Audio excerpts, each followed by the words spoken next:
It's time for AggroChat, the official podcast of the Tales of the Aggronaut blog and stalwart gaming community, where we talk about stuff and things, and the stuff about the things, and sometimes gaming. I'm Belghast, and let's start the show. Hey folks, it's that time again. Time for another episode of AggroChat. This is episode 429. Tonight I'm joined by Emo. Hello. Ashgar. Grace. Hi. Kodra. Too many requests. Tam. Hello. And Thalen. Hello. Happy Lairs Day, y'all. Happy Liars Day. Yes. It won't be Lairs Day by the time, people listen to this thing, but Happy Liars Day Definitely seems to have been supplanted by Happy Let's Just Do Something Weird Day. That seems like it should be a lie. Which I honestly I'm perfectly fine with. I also like that reporting on something that is completely true but completely insane. Like that video about fountains are actually trees in Roller Coaster Tycoon. Yes. That was both very silly and made perfect sense. Also, Sega has murdered Sonic. I saw a bit of that, but I have no idea what it was related to. They put out a visual novel on Steam about the murder of Sonic. Okay. You are playing as Tails trying to solve Sonic's murder. It was Shadow, wasn't it? Very nice. I mean, sure seems like probably Shadow's the one with the gun. Both Shadow and Knuckles are present, so... Okay. I mean, but no one else owns a gun. I don't think anyone else in that world really owns a weapon, do they? I mean... How did you know he was murdered by a gun? Yeah, maybe he was hammered to death. Pretty sure Amy is Rose still also has in a the game. big Amy old Rose hand. Yeah. I think Amy is one of is like your Watson assisting Tails solving things. Which is why it would make That doesn't perfect mean sense. she's for not her guilty. to be It's true. The culprit. Murderers tend to affiliate themselves with the gays. Speaking of Amy Rose, they are putting out an update to Sonic Origins, which is adding Amy Rose to Sonic 1 through 3. What? Like as a That playable is character? Bizarre. Huh. That's a whole series of choices that somebody made. What? It's not the first time she's been playable in the Sonic series. Sonic her Advance made her moveset? playable back in the day. Hammer. And Hammer. Or hammer. Her moveset is Hammer. All the hammer. No, it's unclear what exactly they're going to do with her. She was kind of a pain to play in Sonic Advance. They fixed some of that in 2 and 3. So we'll see. deeply weird.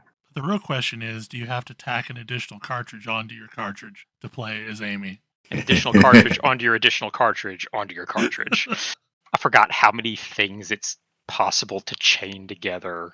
Some people have built Tower of Powers and Yeah. on their Genesises. Yep. I mean, yeah. I mean, Game I Genie did technically- exist. I technically own all the pieces to put together the Tower of Power. I have a 32X. I have a Sega CD. I have... But do you have a copy of Sonic and Knuckles and also... I do. I also have a Sega Game Genie. If I remember correctly, you couldn't actually play as Knuckles in Sonic 1. You can't know. Yeah. Honestly, most of the data for Knuckles in Sonic 2 is in the Sonic and Knuckles cartridge. Yeah. I remember it was cool at the time. I mean, yeah, they took a game that they could not fit on one cartridge and figured out a way to make it in 2. So, speaking of also killing things, E3 is dead again. Oh, I thought we were going into another Twitter story. No. Oh, E3. No. So, I mean, the ESA tried to kill E3 back in 2007. I hope it just stays dead this time. No. You mean you don't want to see us go through the whole E for All thing again? It's just, I mean, I could see E3 turning into basically like a GDC style event and just be kind of quiet, but it was officially canceled for lack of interest. Like what, three companies pulled out in quick succession?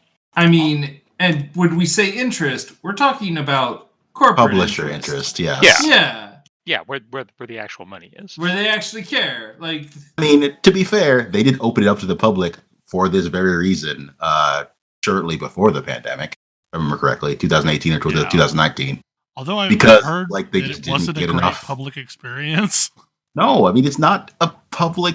The reason it got canceled in 2007 remained true after they brought it back.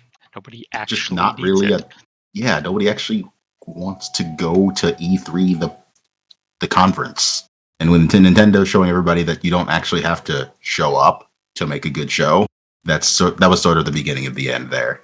I mean, I've heard it was a good networking event for smaller devs, but also I can believe that.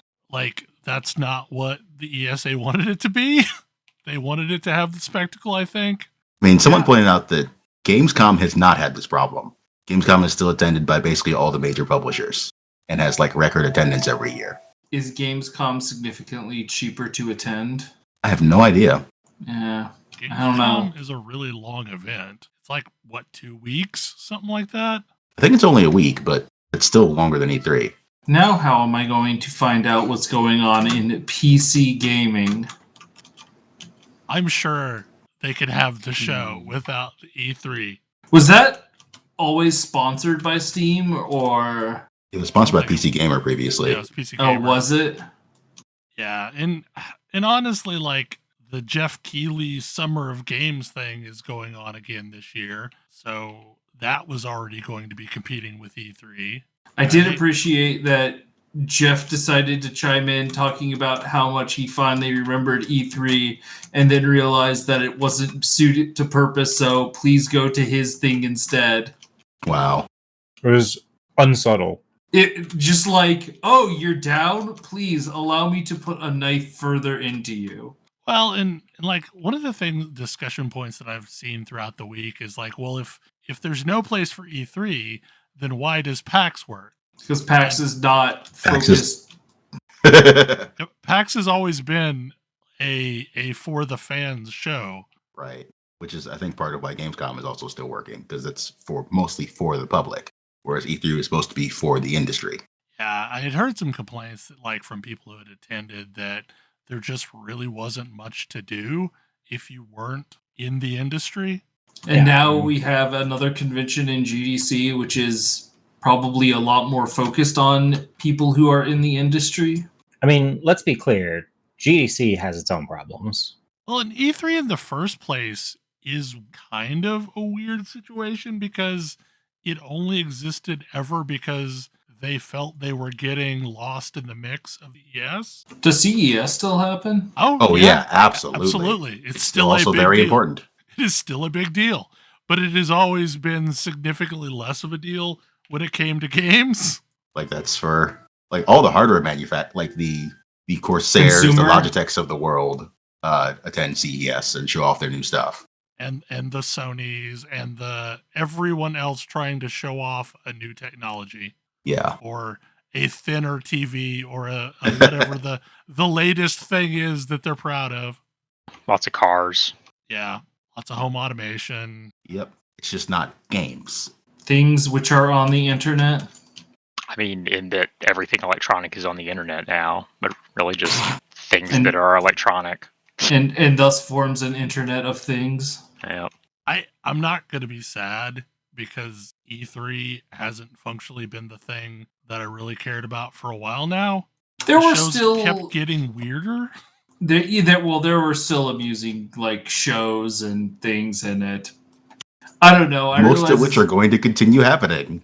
Right, exactly. I know it wasn't everyone's cup of tea, but I always did enjoy to see what nonsense Devolver came up with. Again, that's pre-recorded. They're going to show it anyway. Right, like I'm sure that's going to continue to happen. Is They're that not going going to do without the weird show. Is that going to be at Jeff Keighley's joint now? Who even knows? Probably. I mean, they might just put it on the internet. Like I think People that's will what the come watch it. pandemic proved is like we don't need the ESA to do shows. Nintendo's been doing it for ages. Why don't we? I mean, Sony's been doing State of Play for almost as long now. They started that before the pandemic happened. Yes, it's true. So in the topic of killing things, Crunchyroll kills games? Apparently they do. I mean, first of all, Crunchyroll publishes games, which, you may or may Which not is have been news aware to of. me. Yes, they publish. Yeah, I didn't know they published mobile anime-related games. There's a Street Fighter game that just launched that they publish, but mostly they pick up publishing rights for Japanese mobile games that the developers don't want to localize for America themselves. And then when they don't advertise it and don't don't make enough money off of them, they kill them. Also, we're us just finding out that Crunchyroll publishes games. Exactly. So the reason I put this on here is because so a few months back, I was, looking around, looking at mobile games, trying to find something like actually entertaining, and I came across a game called Princess Connect Redive, which has apparently been going in Japan for 5 years or so, and just past 2 years here. And it's the story's a fair bit behind where it was in Japan, which is it's a gacha game, but it's a gacha game with like full voice acting, and the characters that you're collecting are cute without being like, they don't make you feel creepy, which is a real problem with so many of these games. The story is entertaining and so forth. And so I've been playing it for a little bit and, gotten into the story and, been enjoying it. And then 2 days ago, late on the 30th, Crunchyroll announced that the game is going to end service at the end of April. Which, first of all the people, the immediate reaction was like, is this a really bad April Fool's joke? But no. And then the second reaction from a lot of people was, I knew when I started playing and saw that Crunchyroll was the publisher, I knew I was rolling the dice. I should have known, because this is apparently like a recurring thing. Up until yesterday, on their games page, they had a list of all the games that they currently publish and also all the vaulted games, aka games that they've killed. Apparently today they removed the vaulted games. I guess the anger was sufficient to make them do that. I guess that's a bold move when you're keeping your old things killed by Google. Yeah, but yeah, so just be aware if you go to start playing a game and you see that it's published by Crunchyroll, like there's a good chance. There's a good chance that in a year or two that game will cease to be, and it will die smack in the middle of a storyline, and you'll never get to see how things wrap up unless you learn Japanese. I gotta be honest, like I kind of feel this way about mobile games in general. Yeah. Like I got super into this. I don't know what to do. Basically a coin pusher game. Mm-hmm. I remember that. Yeah, Dragon Coin. Dragon Coin. Yeah. Yeah, it was really fun. Like, and then Sega just axed it out of the middle of nowhere, and then I got into Dragalia. Dragalia Lost. Yep, that was the one. And it got axed axed again. Yeah. I'm like, I'm not going to, put much effort into these things, because Dragalia was a bit of a surprise because Nintendo hasn't. It's the first game Nintendo has actually pulled. Yeah. Right. Like I thought Nintendo backing it would mean it was there for the long haul. Like, and the thing I wonder, like, because apparently Princess Connect, like, making plenty of money in Japan. Like, it's doing great over there. Was not pulling in much at all here. And I know I never gave them any money, and I never gave them any money because there wasn't anything to give them money for where the prices seemed remotely reasonable for what I was getting. I'm not paying $25 for one character.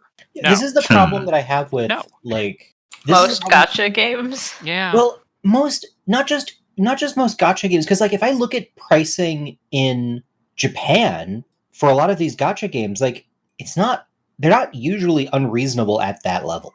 Mm-hmm. But they're just outraged. I mean, it's I was playing the Final Fantasy Record Keeper? Not Record Keeper, but the other one. You were playing Mobius, I believe. Mobius. Oh. Mm-hmm. Yeah, and like the one that's dead. Yeah. I'm not surprised that it's dead, because I sure never gave them any money.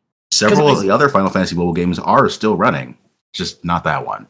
There's a big difference between like a couple bucks here or there versus like $50. Uh-huh. Like, and if there had been an option to give them like $5 or $10 for something that like actually mattered, well, I absolutely would have been willing to. But I could give them $25 for a single character, no, or like some cash for like $5 for enough gems for like one gacha pull. Again, no. I feel like, and I don't quite understand why they don't do this, but a lot of MMOs have really figured out hey, you can play for free, but here is like a subscription fee that you might think is reasonable, where now the gameplay feels a lot better to play. Yes. I don't understand why, like, that model seems extremely successful in the problem with that model is that it has a cap. Right. Yeah, And, I mean, they're whalers. It doesn't make you infinite money. Right. So yeah, it's all whale hunting. Right. I guess. Right. And it's priced for that. And those games only ever have a very limited shelf life. And you would think after that shelf life is over, they'd maybe put it at reasonable rates and maybe get some people that like might have spent $5 but won't spend $50. Yeah. But they don't. And then they shut down the game and say, oh why was my game a failure? Mm-hmm. There's a bunch of, I mean, a thing that I've noticed. There's just it's like an intentional culture of if you're not pursuing your big spenders, what are you even doing?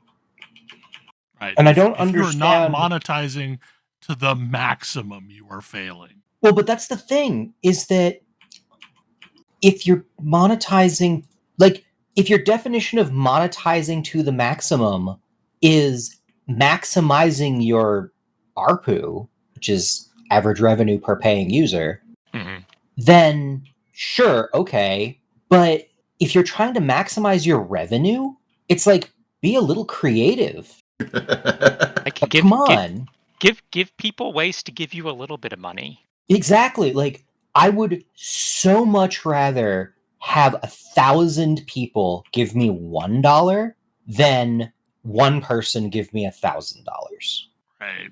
Because if that one person who gave me $1,000 quits, my game is sunk. Yep, then you're boned. Well, in reality, like, there have to be a pretty small pool of these whales that they're hunting. If your game is monetized like a lot of them are, it doesn't have to be that many people. If you have functionally no cap or no reasonable cap, you can get a lot of money from some people. Mm-hmm. Why loot boxes are as popular as they are, because you might not get the thing. It's also why loot boxes are illegal in many countries. Yes. But, like, those are related. There's an expiration date to it. I mean, okay, so Diablo Immortal had lots of spenders early on, and it really brought in more money than I ever expected it to.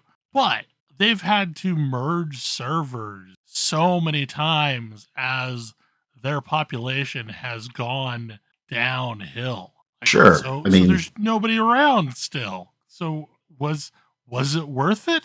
like it's an extraction of money from a player base that is now permanently gone. So, I mean, I guess, sustainability doesn't really matter. I mean, that game specifically, I think, was trying to make an amount of money in a period of time. Yeah. Which, like we've sort of talked about before, it feels like they were trying very hard to get their payouts before things happen. Right. Yeah.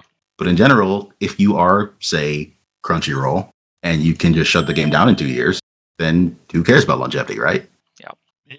If you want a really cute mobile game that says it's monetized, but I've not figured out why anyone would ever spend any money on it, there's a thing I started playing recently called Bot World Adventures, which is essentially this cute anthropomorphic animal of your choice doing a Pokemon with robots, where you like build up. It's essentially Pokemon, but an auto battler. So you like strategically place your robots on the field, but then like are kind of hands off after that. Play as one of 4 races: cats, dogs, buffalo, and lizards. It's really cute. It's really cute. Yeah. Like, you collect patterns out in the world and you build different kinds of robots, and I'm sure like there's ultra rare patterns that are hard to get, and that's probably where the monetization comes in. But like the freebie bots have been fun and it's cute. So I don't know. That is the mobile game I have been playing. Like, I tend to play one of these for a very short period of time and then walk away with it after I've reached the point where progress has slowed enough to make me contemplate spending money on it. And the main reason why the spending money never happens is I've now been burned by games that have shut down. Yep. So there was a Zelda Direct last week showing off gameplay of the new game. We're going even more into the sandbox. Yes. Yes. Well, Like, this is Zelda now. this is Zelda now. Like, yeah, so we are like building our own vehicles, and we are crafting like put rock on stick weapons. Yeah. Like, let's see what you can do with this cool physics engine we've built. And at some point, that maybe was the best thing about Breath of the Wild anyway. So yeah, at some point, I appreciate that this is them trying to get back to like really first principles. Like, what does a modern take on the original Zelda game look like? And I guess that is what Breath of the Wild is. It's very much a return to Zelda 1. But like, Zelda for me was not Zelda 1. My formative Zelda experience was Ocarina of Time, in which like sprawling story in which you solve a sequential series of dungeons is sort of how those games are, and that's not what these games are. Yeah, I mean, Zelda 1 was my first Zelda, but Link to the Past was like that was the one that stayed with me. Yeah, that's prime Zelda for me. Link to the Past was my first Zelda. And yeah, I want to earn abilities and items and things. Yeah, and use them to unlock paths in further dungeons. Nope. Look, Link Between Worlds was a take on this. I sort of wish it had more in the overworld that used some of the items. Most of its design problems were that the items were just confined to the dungeon that you need them for. Right. But like, what happened to that approach? I want more of that. Yeah. I have to say, I've been replaying Breath of the Wild lately because I kind of want to play it, and I kind of want to play this game. Breath of the Wild is like its difficulty curve is kind of like it feels hardest at the start because you have so little, and like just a regular blue Bokoblin can one-shot you if they've got the right weapon out and you haven't found any armor or anything. I mean, my problem with Breath of the Wild is the same problem it's always been. I hate the item durability and the throwaway weapon. Yeah, I mean, there was a big, long analysis of Breath of the Wild that pointed out that it has no long-term rewards to give you at all. Nope. Which is the exact opposite of what I want from Zelda. Like, I find new things, and now I have them for the remainder of the game. It's a huge turn off. Yes. Yeah. It has the long-term reward of more hearts or more stamina. Which come in very specific places and are marked with blue things on the map. Correct. And then it also has long-term reward. Like, wearable gear is a long-term reward. Like, wearable items, like armor and hats and stuff, doesn't degrade. Mostly you don't find those out in the world, though. That's also fair. Like, I found my first upgrade in a shrine. I don't know. I'm trying to get through it. I'm trying to enjoy it. Because I know a lot of people liked it. I like it. I like it. It's just not very Zelda-ish. It's not very Zelda-ish. I agree. Like, how I played that game is I would go for several days where all I did was log in and open some crates off of the amiibos I had and then log out. And then when I had collected enough weapons to feel like I had a reasonable stash to rely on, I would finally allow myself to go out into the world and adventure. It was a bad gameplay style for me. Like, I'm the guy that gets given a potion at level 1 and it is still sitting in my bank because I never know when I'm going to need it. Yep. Might need that more later. Yep. That game was not good for that type of mentality because you get weapons doing literally everything. You're not going to run out. Right. but it feels like I'm going to run out of ones I want to. Because, like, I have very specific tastes in weapons. Like, I hate using daggers, for example. I don't care if a dagger is the mechanically best weapon I could possibly use. I'm not going to use it. So, like, there were certain weapons I liked the feel of, and I knew as soon as I started using them, I'd lose them. So, Yeah. It ruined the experience because every moment of that game was me trying to figure out where I was going to get my next fix for a weapon. I don't know. I'm sure it will do well. Like, there's going to be weird stuff you can do with the vehicles. Oh, it's absolutely going to do just completely gangbusters. I'm sure people will figure out interesting ways to make flying penises. Sigh. It will fulfill the internet wish of everything. I mean, I look forward to seeing the way speedrunners just completely snap the game in half, because that was hilarious. Breath of the Wild. Like, I look forward to it being ripped and I can play it on an emulator where I can run a no durability or like a infinite durability patch. Because like that's ultimately what allowed me to enjoy Breath of the Wild, was running it on Cemu and applying a patch that, you know, gave me infinite durability. So I didn't have to care about it. In funner things, it's Super Adventure Festival. Yay, Super Adventure Box is back. And World 3 exists. Kind of. Does exist. Sort of. People seem exceptionally happy that I mean, people have assumed for almost a decade now that there was never going to be any new worlds. Like, that Right. It was done. And now, like... The fact that it's literally called the test area makes me laugh so much, though. Yes, it's wonderful. Also, there is a Super Adventure Box turtle mount skin, and it's the best. It's great. It's so good. I had to get it. I now have a dapper N64 turtle. He has a wonderful top hat. It's the sound effects. All the Super Adventure Box mount skins are great. Like, it's really the sound effects, though. Like the Moonlander type, you know, thruster jets. It's so good. So the fashion show going on in Lion's Arch. Yeah, the April Fool's thing this year it's the dragon. We're done with dragons, so it's time for the next stage of Guild Wars 2, the Fashion Wars. And there's an actual fashion show event in Lion's Arch, and you can get up on a catwalk and show off your fashion, and people get to vote by applauding. And I don't know if the voting really works because it felt really random. And it may just be that people's interest wanes as the event goes on, because it takes a while to cycle through 10 candidates. But I will say, like, there's some people that like really put their hearts into the catwalk.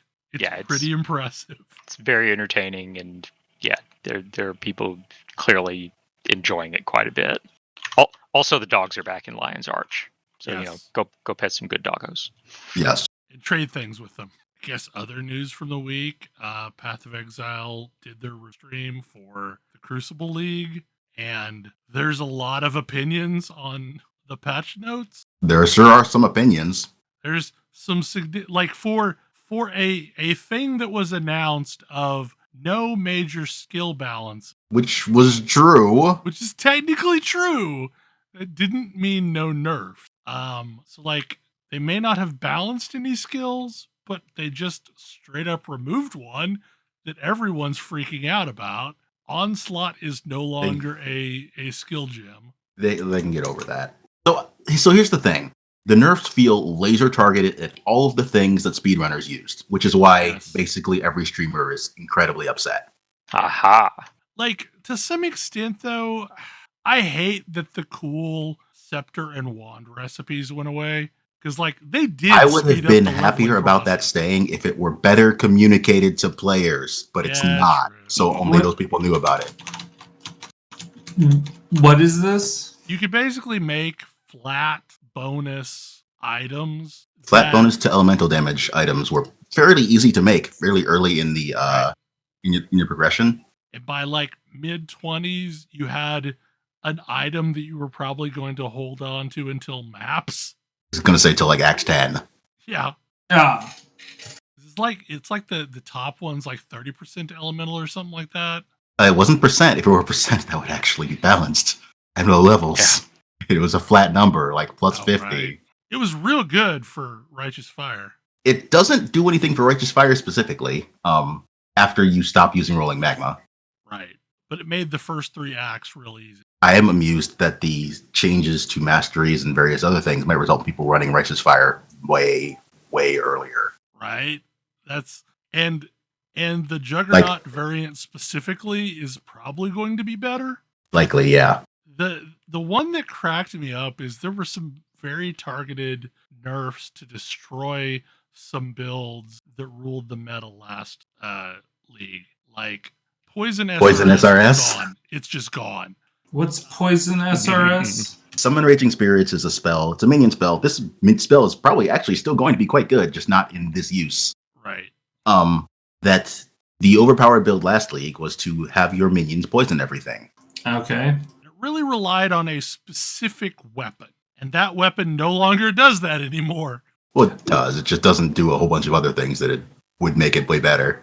What does it mean for a build to be overpowered is kind of one of the questions. Like, is it overpowered at clear rates or like generally speaking, if grinding your games thinks a build is overpowered, it means that without a lot of investment, it can clear like all maps, all content in the game. So you may also notice that Seismic Trap got some serious hits this patch indirectly. I'm just frustrated by a game where every couple months the thing I was doing that was fun gets destroyed.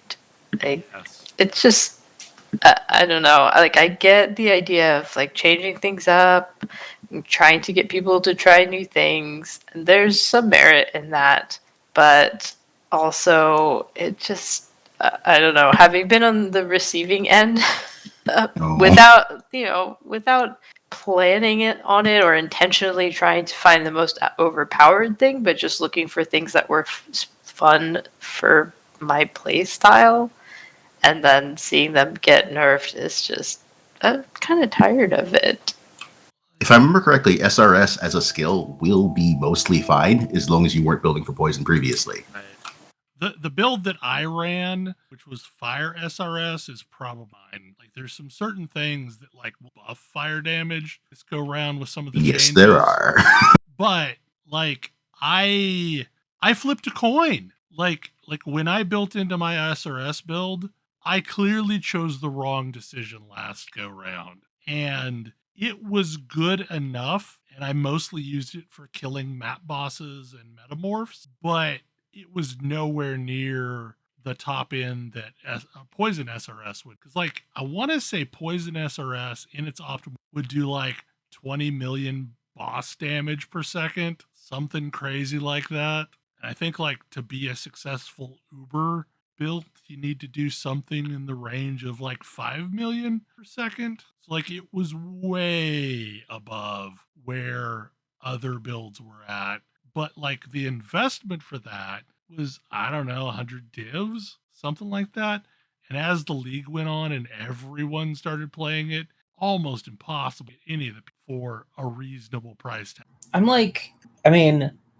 on record as liking games that make you try get you to try new things on the regular because they are good for longevity. But there's a nice way to do it and there's a forceful, unpleasant way to do it. And I feel like PoE really likes to choose the forceful, unpleasant way of doing things at almost every time they have a decision one way or the other. Right. It does. Yeah. That's kind of true, yes. And for like a this genre, particular one, go ahead. I don't know. So some things like the Saboteur nerf feels a lot like the Necromancer nerf that happened a little while ago, in which they wanted you to make. Previously, if you had a minion build and you weren't playing Necromancer, it was objectively incorrect, which is no longer true. There are reasons you might want to play a Necromancer, there are reasons you might want to play a Hierophant, there are reasons you might want to play an Occultist. And they wanted to do that for Mines and Traps, but it did mean hitting Saboteur builds really, really freaking hard. Oh, so I should probably miss this next patch, huh? No, I mean, you just play Trickster. You want to play Mind Build, play Trickster. Am I going to find this experience incredibly, like, Absolutely I don't know. fine, and then I hit maps, and then I can't play the game anymore. I do not know. We don't know. We won't know until I've invested way too much time and. I mean, I have then learned a rage lot about quit. building defenses over the last league, so I can probably get better advice there. Yeah, Because I mean, that was my problem the first time. Like, I didn't know what do you need to do to be actually livable. Turns out there are a lot of things. yeah, I've gotten much better at understanding why my build's broke and how I can fix my build, but also like I don't know the totality of what the changes are going to look like. Like I may jump into this league, but it probably won't be in a serious way on opening day unless Pox just has it nailed for leveling Righteous Fire. And like it's hilarious because like right now I was watching him testing some stuff, and I guess he's leaning towards leveling as SRS as a Juggernaut until you get to Righteous Fire. What? Yep. I mean, okay, I kind of again, Raging Spirits themselves are kind of strong. I understand that. It is a strong spell. Like it's really good, and it's like these little homing missiles that go after your target. It's better than rolling magma. Not hard. Like rolling magma was good because I could add a lot of flat fire damage to it, not because it was a good spell. No, it felt awful because like you were bouncing a ball and hoping you succeeded at it. I will say a spell I discovered works surprisingly well is Holy Flame Totem. Yeah, no, Holy Flame Totem is how I leveled my Inquisitor SRS, not SRS, Inquisitor Righteous Fire, and it was fine. Like it was, I just go drop some totems and it deals the damage for me, and life's good. It's pretty great, yeah. Didn't feel much worse than a brand build, which I already liked. I mean, And if you're not doing enough damage, just put down a firewall and suddenly you're doing enough damage because that Right. also adds a lot of flat fire damage.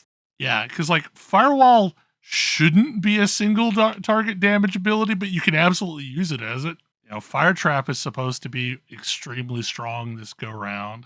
That feels like it's Saboteur collateral damage, quite frankly. Yep.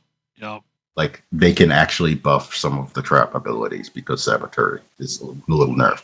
I don't know. Like I will probably at least poke my head in at some point because I kind of want to see what the Crucible is like. Because That league mechanic seems bonkers, and I really want to see it. right, like the league mechanic is nonsense. So like, as if the game weren't complex enough, they added talent trees to every weapon. But like, it's randomly generated talent trees to a weapon. What?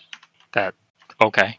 So like what'll happen is kind of like the other things that we've dealt with where a mechanic will spawn in a map, a crucible will spawn in a map, and you put a weapon in it. And you determine how long you want to forge it. And the longer you forge it, the harder it is. But like The more XP you get on that weapon. exactly, you get more XP. You get The XP first- for your weapons. This is Disgaea now. The first time you do it, you end up seeing the tree. And some of the trees will be really good. Other trees will not. This will apparently absolutely make weapons that had no value before valuable. Like some of the things that have been seen already from like harvested from screenshots are like make Absolutely double strike. insane nonsense. Like make double strike, an ability no one used. Really good. So, Now, will you be able to, if you have put XP into your weapon and then you trade it, will you be able to see, like, in the trade window what it does? supposedly, Oh, man. This is...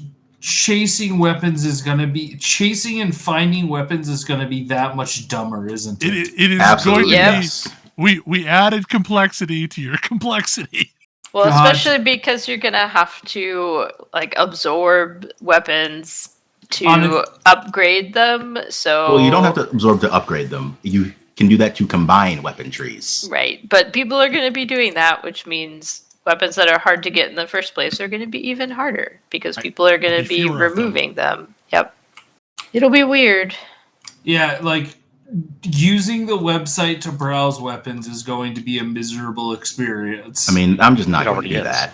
That's Well, That sounds like a thing that I'm uninterested in trying. correct.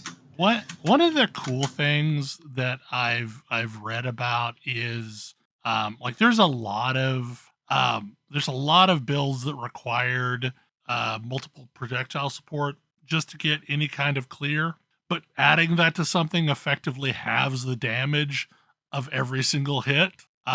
So they're adding into the tree just the ability to like add additional projectiles by taking a passive tree node and add multi-strike by taking a passive tree node. So in theory, there's going to be a lot of bow builds that are a lot stronger, and some abilities that were unviable before will be viable. So it'll be interesting. I mean, this is the thing that I was about to say before, is that, you can get people to play different things when you've got, a genre where that's known for having, seasons or leagues or what have you to give people a chance to start over no matter what.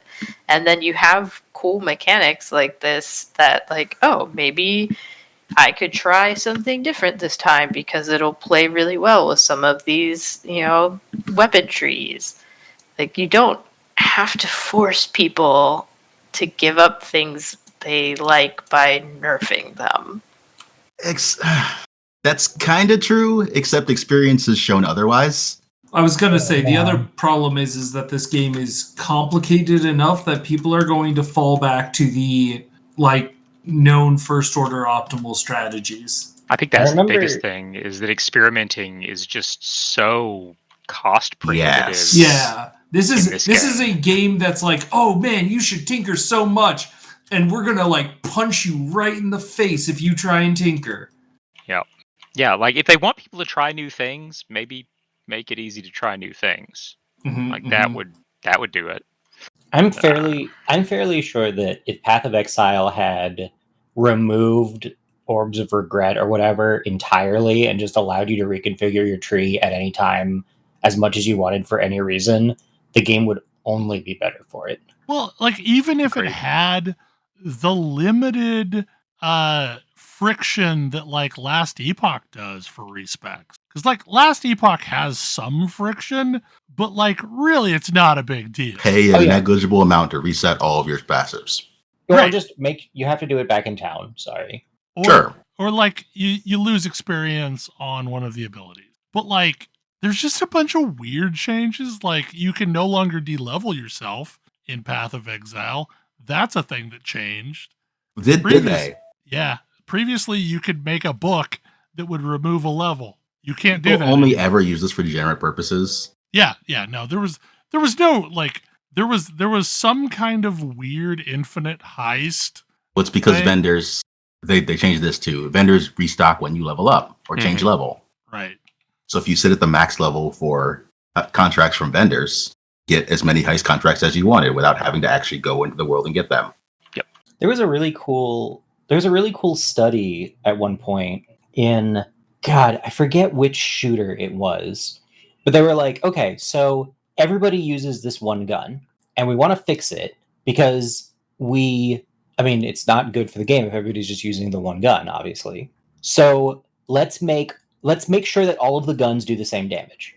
And they balanced everything and guns were balanced perfectly and everybody still used the same one gun. Yeah. Yeah.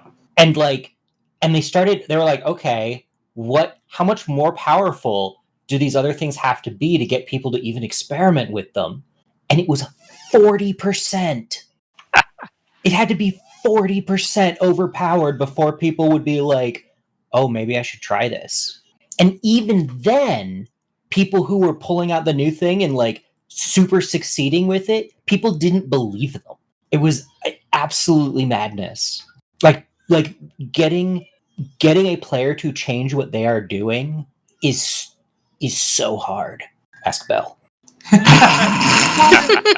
and back to my point though, like if you're putting barriers in discouraging in any way, that's like you are fighting against yourself. Yeah, inertia is going to keep people doing the same thing anyway. So any barrier you put up is just like Well, and then there's this whole other kink factor that like we need to get into is I am convinced that Grinding Gear Games is obsessed with difficulty. Like clearly obsessed with somehow making it more and more difficult, thinking that's fun. And I think like for folks on that team, that may be where their joy comes from these games. So Yeah, you're gonna have to define difficulty for me. like crushing difficulty. So Ruthless mode went into the game, and it is awful. It's basically like rationed the drop rates of everything, made everything hit harder. You have no movement abilities. Like, it is designed to be It's for a slog. certain kind of person, let's say. Yeah. So In like the same it's- way that getting over it is for a certain kind of person. It is designed to be this slog. And like, you can go look on PoE Ninja and look at the quote unquote top players. And they are wearing what would be considered day one yellow trash in a normal league.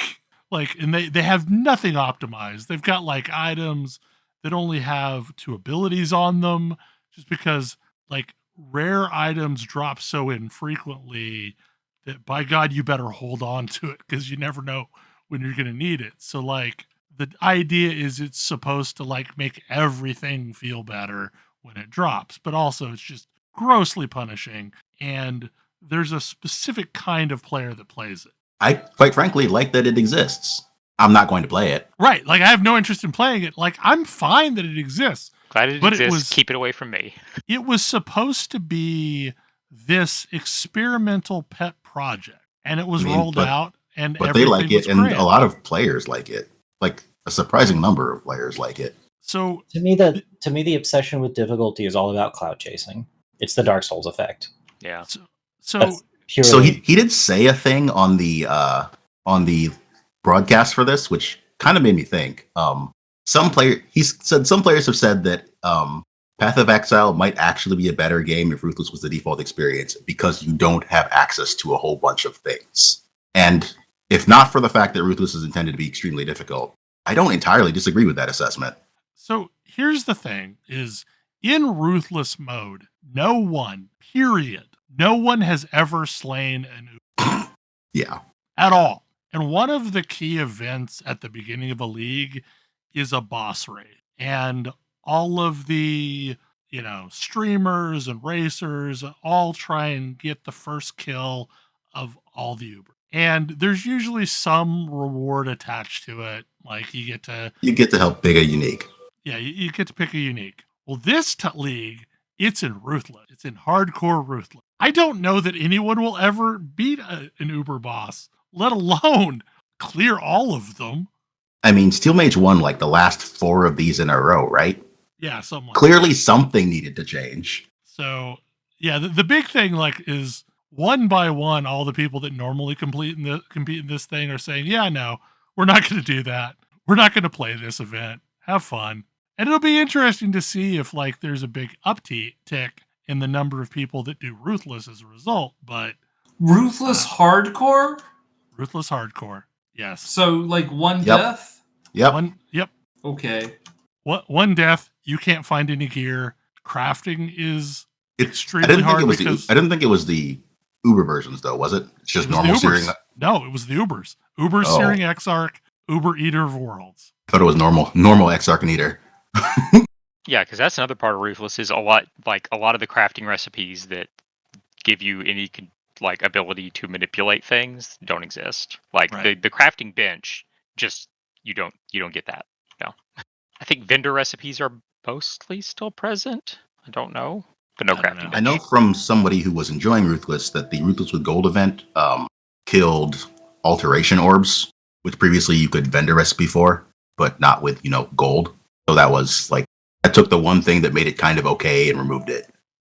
They did add back, I can't remember the name of it's been gone from the game for a while, that allows you to basically snapshot an item, and if you get a crafting result you don't like, you can bit back to the previous state of the item. That's now going to be a root, but apparently is going to be super rare. And it's not just Ruthless, I think it's Ruthless solo self-found. Hardcore Ruthless Solo Self-Found. Yep. Anyway. Basically turn all of the hard mode levers on, and nah. No, I'm not even I would have stopped if you said hardcore in the name. I think hardcore is hardcore Path of Exile is hilarious to me. I'm glad that it exists, and I'm not going to do it. Right. Right. Yeah, I have no interest in doing But it. at least unlike unlike Diablo, your character isn't completely. I mean, hardcore ruthless, your character isn't that completely gone. But non-ruthless, your character just moves to the standard league. Right. Like I am more likely to do hardcore in Path of Exile than any other game, but I'm still not going to do it. Like at least I get to continue playing the character as a softcore character. Anyway, it'll be interesting. Like this may be a good league, this may be a bad league. Who knows? It is A going to lot take some certainly time for changed. leveling to get sorted out for casters again. Well, for people who aren't me, because until last league I didn't know about this, and still leveled casters easier than melee. It's still kind of going to be true. I kind of think that this. It's just that leveling a caster, say champion or marauder, is not going to be pleasant. I think this is basically part of a thing that started with minions, where minions didn't used to have to care about their gear while leveling, and now they do. And really, with those wand and scepter recipes, that was at least one slot that you didn't have to care about.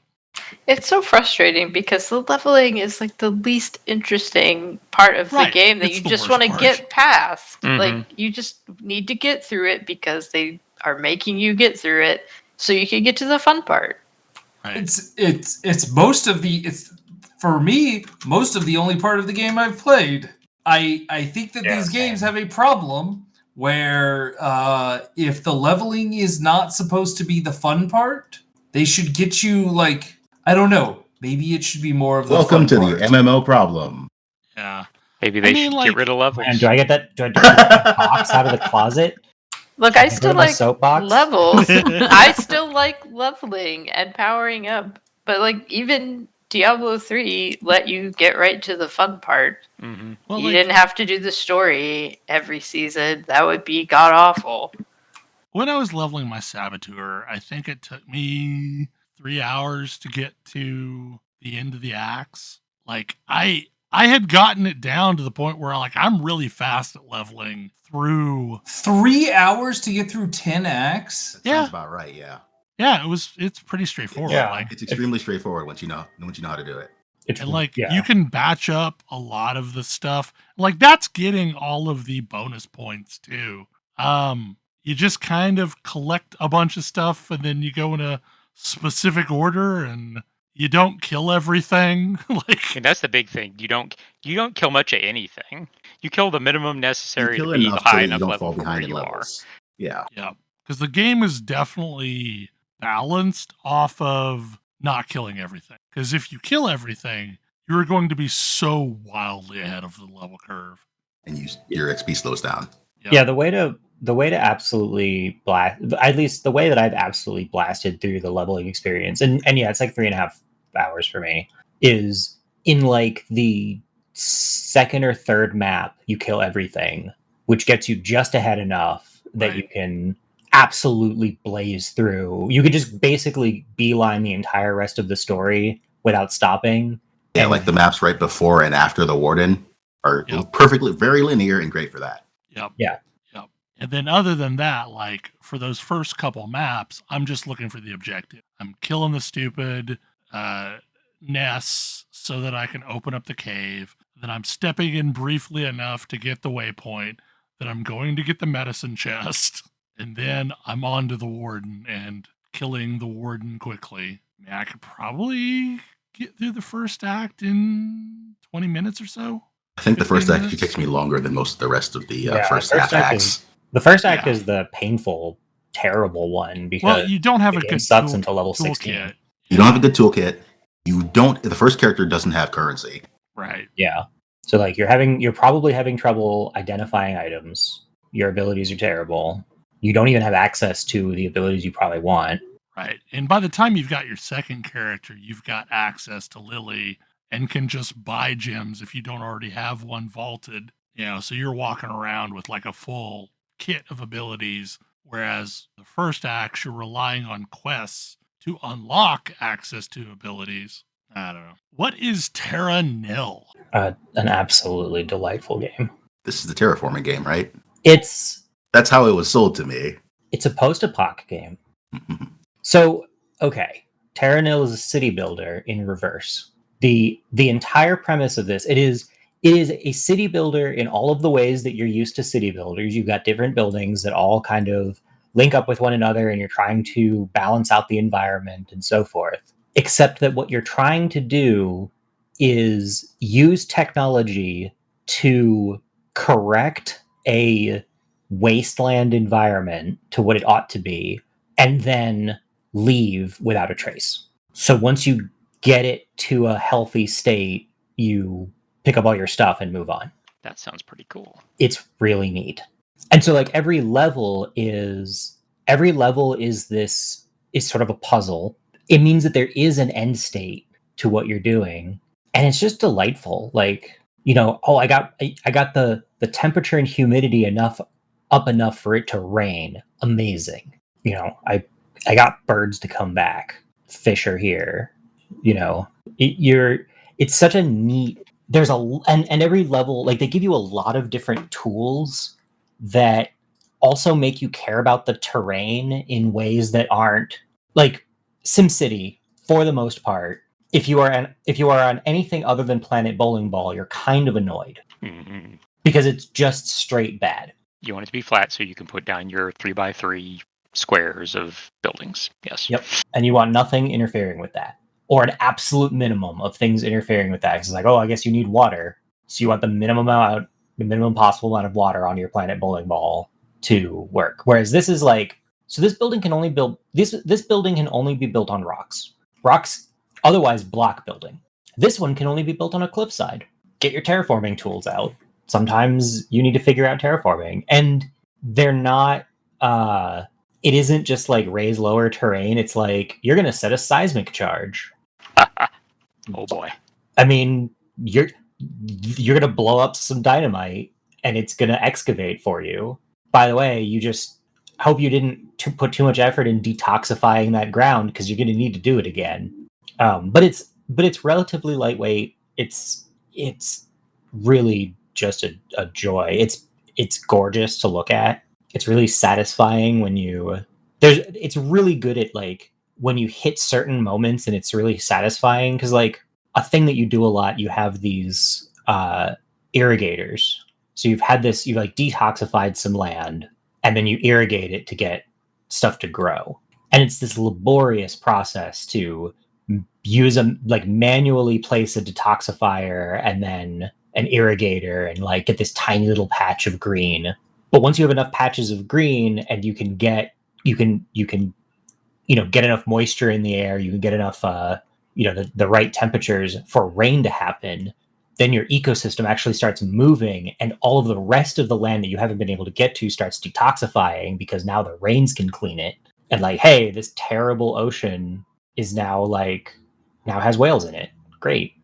It's super satisfying. And then you get to the flooded city level. You're like, oh. Well, I don't know. Are you trying to turn the flooded city into a lake? Because that seems like you're halfway there. You're turning the flooded city into a thriving ecosystem. Eagles roosting in the abandoned buildings and such like. All right. It's very satisfying. And it does a good job of like, I find it really peaceful to play, but it's engaging enough that, there's a couple of times where I'm like, oh, I've terraformed myself into a corner. Like, I gotta go back. But it has good checkpointing to be like, oh yeah, you got stuck. You can go back to something that's less. It's not like, oh, restart the entire level. It's like, start this phase over, which is nice. And it does. I mean, it's good at surprising me periodically. I had a whole there's at least one level where I had a whole thing going on, and then some changes I made caused a cascade effect, and I was like, oh no, well, this is a new, as my available buildings unlock 3 new buildings, I'm like, oh, that's not what I'm doing anymore. Time to do a new thing. Got to solve this problem. And I also learned some new stuff. I did not know that sunflowers can extract cesium-137 and strontium-90, for example. Huh. You can plant sunflowers to clean up nuclear waste. That's cool. Right? It's like I went and looked that up, and I was like, really? Yeah, really. It's Apparently. actually a thing. Yeah, It's I didn't actually know a that thing. either. That's cool. Oh, because cesium is similar enough to potassium. Okay, and strontium is similar enough to calcium that it sucks them up. That's Right? So it's like it's a fun ecological game. Learn some things. And like it is really satisfying to like having cleaned up all of your buildings and just be like, yeah, I've done a good job here. This feels good. I played a little bit of the first world and I haven't like completed it yet, but I got to the part where I start doing the recycling. And I will say, like, it was very easy to get into. Like, it kind of tells you just enough and then you figure out stuff as you go. And like the first rain was like, that was really satisfying. I love it when it whatever the first time it rains, it's just like, yes. Yep. But yeah, it's super chill and it's very engaging. It's probably my favorite like city builder type game I've played in years. I like it. I think I like it about as much as City Skylines, which is high praise. I really like City Skylines. Okay. What is Broken Earth? So this is not a game. This is a book series, but one that I wanted to mention because it is so incredibly good, and it actually segues very well from the game that Tam was talking about. Because Tam's talking about a post-apoc game where you're fixing things up. How about a book that starts with the end of the world and is basically a during apoc story, maybe? Like you're okay. So the trilogy is the Broken Earth. The first book is the 5th season, and to tell you how good these books are, each book in this trilogy won the best novel Hugo 3 years running. Like this is not a thing that has happened before, and I have finished the first book, and let me tell you, this book absolutely deserved the Hugo. It is a book that is doing something new and interesting.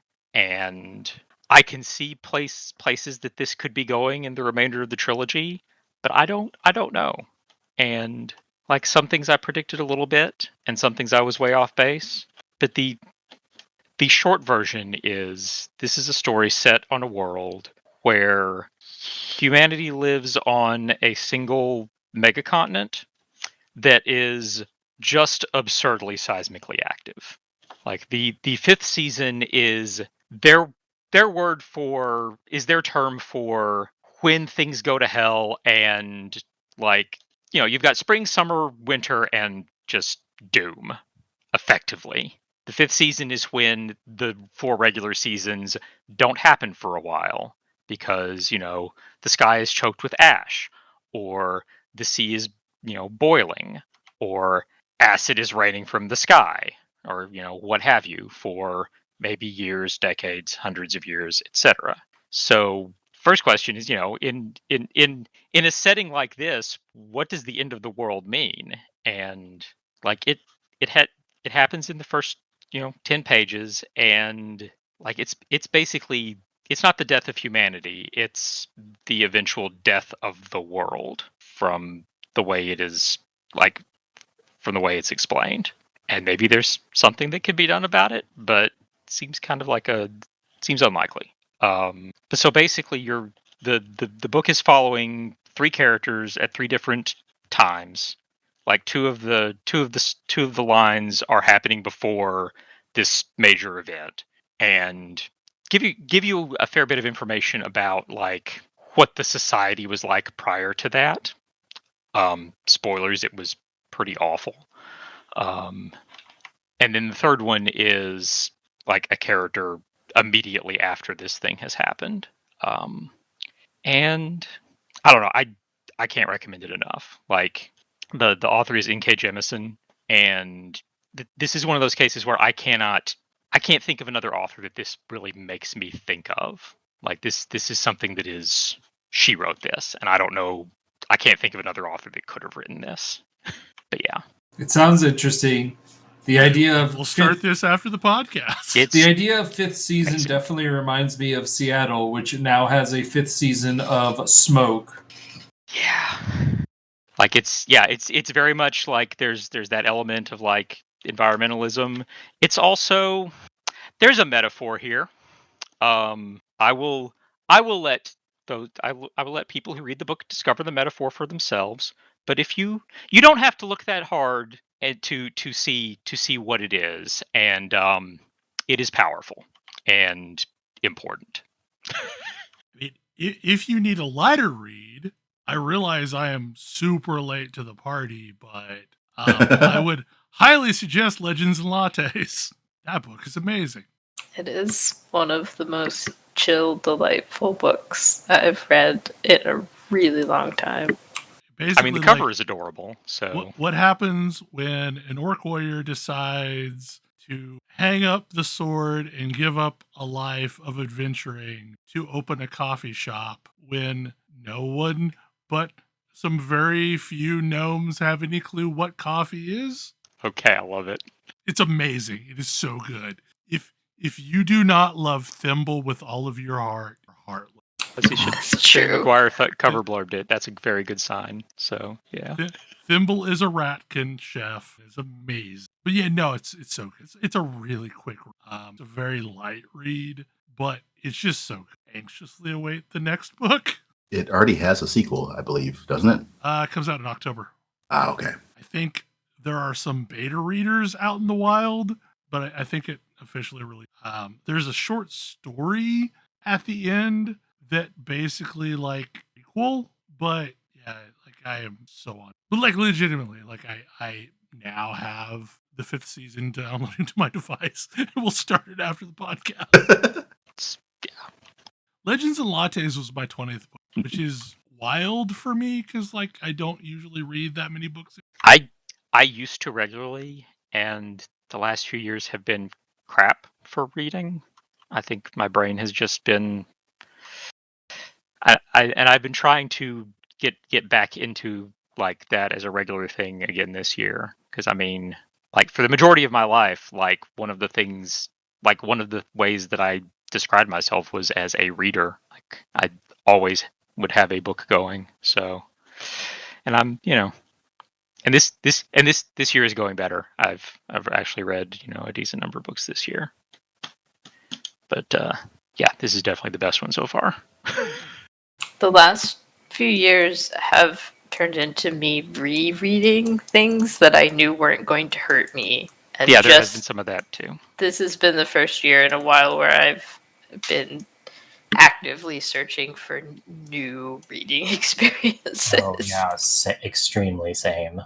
Yeah, and even the beginning of this year, like kind of like getting myself back into it, there was definitely a fair bit of like rereading, comfort reading. I mean, I reread The Princess Bride. I reread Lord of the Rings, just recently because, basically because, Tam started playing Lord of the Rings online. That got me to play Lord of the Rings online again. And then I was like, I should go back and actually reread these because I had trouble remembering what was in the books and what was in the movies. And yeah, reminded me once again that yes, Faramir was done dirty in the movies. But yeah, I'm putting Legends and Lattes on my list as well because that sounds delightful. It's really good. Book that I really enjoyed, 2 books so far in the series, but I'm not sure how much I would recommend it to others, is Shadow of the Gods, Hunger of the Gods by John Gwynne. It was recommended to me by a game dev, and like it is very much what if Skyrim were a novel. I mean, it's like if Skyrim were a novel and you really liked playing, because it is a very like Beowulf in modern language kind of thing. Okay. The author is a Viking reenactor. Okay. Yeah, yeah, no, like it's you could tell. Like you could tell. The first book took me a long time to wrap my head around the language and wording. Yeah. And then I kind of rolled into the second book while I was already in the mindset, and it was probably a good call. Second book was, I think, better than the first book because the first book does a lot of the thing that all first in series do: place setting, character setting. So like the setting the stage drug on a little bit longer than I'm used to, but it was very good. Like I really enjoyed the first book. I liked the second book probably better because I was more invested in the characters. Does some interesting things. Anyway, any final thoughts? You also need to read Old Man's War. I know. Like I've got it Old man's sitting there war. in the hopper. Like I have been suggested it so many times, told specifically that I would enjoy it. You would. So the first Scalzi book I had ever read was Kaiju Society. Yeah. And I loved it. So But one of the nice things about Scalzi is if you like one of his books, you will probably like all of his books. Yeah. He has a style. He doesn't. Yep. You know what you basically know what you're getting from him. yeah. Kaiju Preservation Society is the best book about the pandemic. Yeah. There's nothing quite like teaching the next generation about the wonders of Kaizo blocks. Well, It's Well, April amazing. Fool's, so I made a troll level. Yes, my son got somewhat frustrated by it. Sniper flop.